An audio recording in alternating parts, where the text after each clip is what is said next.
It's not often that a former president is deposed by Congress. In fact, today was the first time.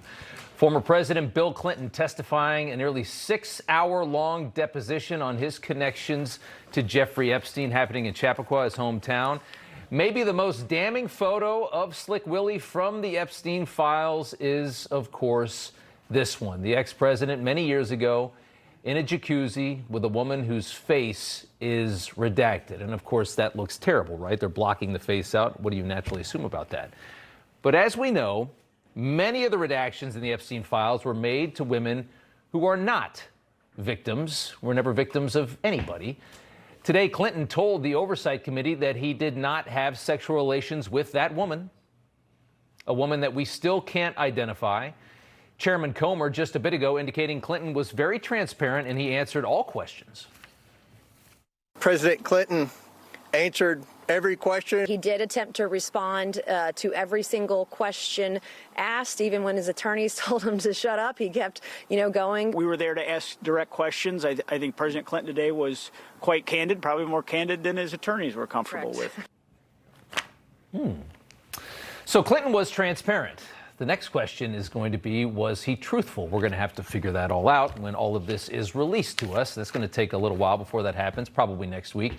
The files are loaded with evidence of Bill and Epstein's relationship. There he is swimming in the pool with Ghislaine.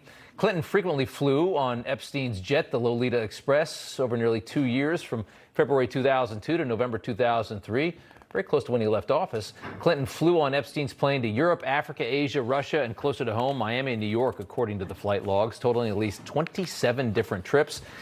And visiting the White House, Epstein did more than 17 times when Bill Clinton was the president of the United States. Congresswoman Nancy Mace today asked about deposition testimony from one of Epstein's victims, a young girl named Johanna, who testified that Jeffrey told her that Clinton likes them young, referring to girls, of course. We're not exactly sure what Clinton said to that. Likely a denial, because no big headlines have come out of this deposition so far. Clinton today saying he knew nothing of Epstein's crimes, never saw a thing. And prior to the hearing, Congresswoman Anna Paulina Luna claimed that she believes Epstein was a honeypotter looking for dirt, and the Clintons were his targets, also saying that many of the alleged victims were actually co-conspirators. Take a listen.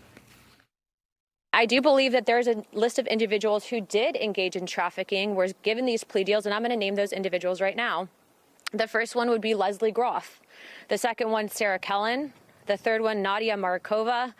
And the fourth one, Adriana Ross. All of these women engaged in the trafficking of minors as adults. They were working and complicit with Jeffrey Epstein's operation.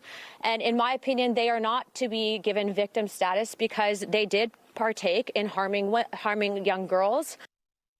Interesting take there that we've heard a couple of times about the women that have been redacted and been given victim status and all of this.